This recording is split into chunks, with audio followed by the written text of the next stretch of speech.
Hi guys, it's Monday the 23rd of October. I can't believe how quick it's actually come around, to be fair.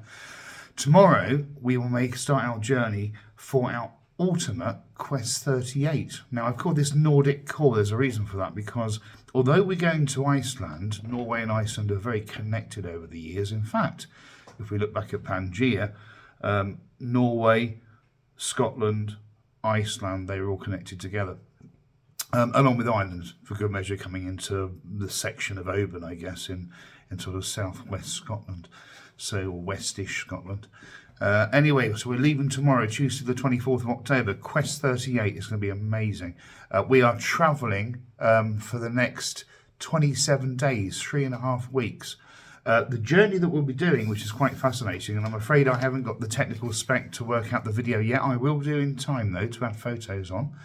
But we're doing this journey from England over to Iceland, a whopping 6,200 miles in distance. But by the time that we've actually done the journeying through Iceland and then back again, and various churches, places of interest, yada, yada, yada, once we've done those parts, it'll be best part of about 7,000 to 7,500 miles. So it's one of the biggest trips we've done so far, hence the journey time of 3.5 weeks. We've got quite a few nice accommodations to stay in en route. It's not all done in one day, obviously, or just continuous. There are pit stops, per se, along the way. That's Iceland. Now, Iceland is a really fascinating, I can't apologise enough for not having the techo skills just yet. I will work it out to put the videos on with pictures flashing up. This is Iceland itself. Now that route that you can see there is Route 1. Now Route 1 is the only main sort of motorway per se, main road that goes around the whole of Iceland, as you can see, from Reykjavik right through to the eastern side. Now Route 1 has a mixture of tarmac road and gravel road, and what's quite interesting when I've been watching the videos for that, it gives you a warning sign about 0.5 kilometre, 0.5 kilometres prior to conversion from tarmac to gravel, and it basically says warning, gravel road ahead. In other words, if you're please slow down for the grace of God, if he were to exist. So that's the part there. It's quite interesting. So we're doing quite a few trips along the way. We leave Cambridge tomorrow early afternoon. We'll be staying in a wonderful little place called Trimley St Mary, which gets us nearest to the Harwich Ferry. From the Harwich Ferry, we'll actually go on to there on Wednesday morning, and then we're going to be travelling across a route that we're not unfamiliar with. We've done it many, many times before on various other quests and trips and things. So we're going from the Harwich to the Hook of Holland. We'll arrive in Hook of Holland around about 5:15 Wednesday evening. And then I shall do the whopping 3.5 hour drive, probably a little coffee break on the way, to drive to a place called Sogel, which is in Hussenfeld, ish to Dortmund, I guess, in Germany. 2 nights in Germany. What will be interesting there is, and I'm sure I'll be giving videos about it, is we'll be going to visit the Steinkreis Verpalo, which is an active void of the Earth. In some dimensions.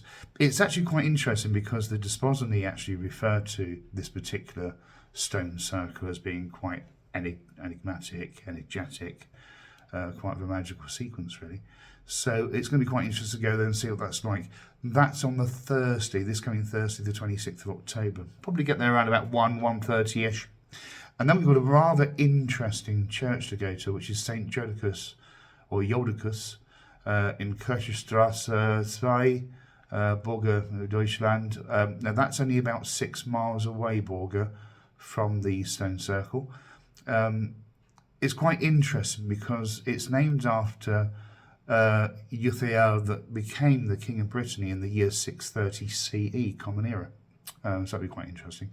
We'll leave Sogel very briefly, not to bore you too much. We'll leave Sogel very briefly. We'll then drive the whole trunk of Denmark, which we've done again before a few times, especially when we did the Norway and Sweden trip. And we'll get to a place called Frederikshavn, which is very near to Hirtshals. Now, anyone that knows Denmark will know that the Hook of Holland is like the main western gate into Denmark and beyond, for want of a better term. We're leaving from the northern gate as a reference, and the northern gate will be Herschel's.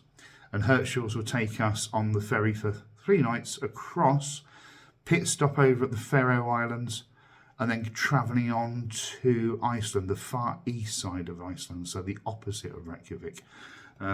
When we get there, it's going to be quite interesting, quite fascinating. We'll be there for a period of time. Now, obviously, I'm going to be there for a period of probably about best part of 2 weeks, 2.5 weeks, and we'll be looking at Princess Glorfrosteinsdottir, which is, or who is rather, my 32nd great-grandmother. We'll be looking at the Earl Duncan of Caithness, again my 32nd great-grandfather. You can see how he married the Princess of Iceland at the time. And then obviously the earldom of Caithness was very much established for him. We'll also be looking at quite a hidden key actually, which people don't always realise, and it's a bit more recent in the sense of ancestry. I'll be looking at my 8 times great-grandmother, Maria Koskinen. Now, she lived for 47 years, but she was born in 1711 and died in 1758. She was born actually in Larvik in Norway, and she died in Balrotherry in Dublin, on the outskirts of Dublin, for anyone who knows the Ireland, on the outskirts of Dublin in Ireland. And she's quite a fascinating lady, especially from her DNA mix and where I get my certain amount of DNA or Nordic DNA from. And that certainly transposes back to Maria Koskinen. So with Larvik. Now, as we know, Norway and Iceland are fairly well interconnected on multiple levels, so that'll be quite interesting. We've got 15 churches to look at that I'll be doing videos on, 4 ocean crossings. The major one is from Herschel's to Iceland. Not sure how the journey is going to be yet. I have pre-booked, to my learned friend, we both pre-booked dinners at 5:45 per se on the ship for booking seats in the gourmet restaurant. However, I'm not quite sure whether we'll be able to stomach it at that point. Depends on how rough the seas are. It is the vast ocean, and we are heading towards the Arctic Circle after all. So it's not your little trip round Portugal or Bilbao. It's certainly a very rough sea and a very interesting ocean. I'm hoping to get some really good pictures for you guys of whales, of dolphins and things, but I don't want to sort of tempt fate. We'll see how it goes. We'll film along the way, and I'll capture what I can over the next 3.5 weeks, and hopefully, just hopefully, we get some really good shots. We've got 14 places of interest now, and ironically, we've booked in during our journey and stay on Iceland, on the actual island, on the country, in the country. We have one specifically booked whale watching tour. Now, the irony is, I've got a feeling we'll probably see more whales travelling to Iceland than we will on the whale watching tour, but I sit here and hope to be proven wrong on that one. But either way, Quest is on its way. Quest 38, Nordic Call. I can't believe we've done so many quests already. It's been amazing, the places we've seen, the spiritual journeys we've been on. A lot of people sort of mark us as Christian. We're not. We're more Gnostics, really, to be fair, and open to all, really. And the reason why we do these quests is because, as we believe, the Grail isn't unique to one religion. The Grail is for all. And so on our Grail hunt, our Grail quest, we are truly seeking that which may never be seen. Who knows? But we're going to try doing it. And along that way, we've had some very interesting encounters with some very interesting people, inverted commas.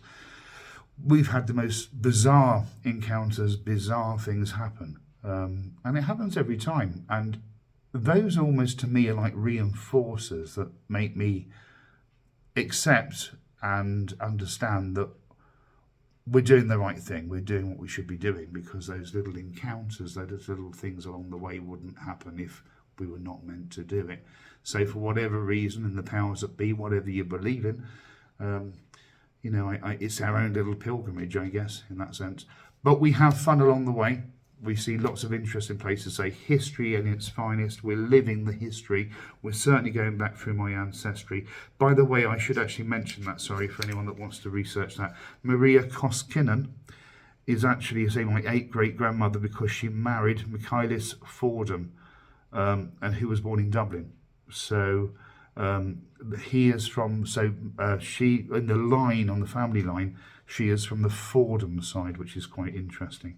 I say 1711 to 1758, 47 years on the earth. What an amazing point that was in time. If only we could go and see it, eh? Who knows? Perhaps one day we can. Who knows? But in the meantime, we live and learn. We live and have a bit of excitement. And we look forward to tomorrow's journey. I'll give you a few clips along the way, you know, departing, arriving, that sort of thing, especially where there's some rather interesting views. There's bound to be some beautiful scenic views. I believe that when we arrive in Iceland on the 31st of October, Samhain, funny enough, Halloween, Samhain, it will be -2 to -6 and a little bit of snow. So it is what it is. We're heading to the Arctic Circle. We don't expect sunshine. We don't expect to go and bathe on the beach. Although, I do expect to go and see the Blue Lagoon. You've got to go and see the Blue Lagoon. So I hope to be there and dip my little tootsies and more into that little lagoon. We'll wait and see. In the meantime, have fun, and I'll keep you updated on the journey.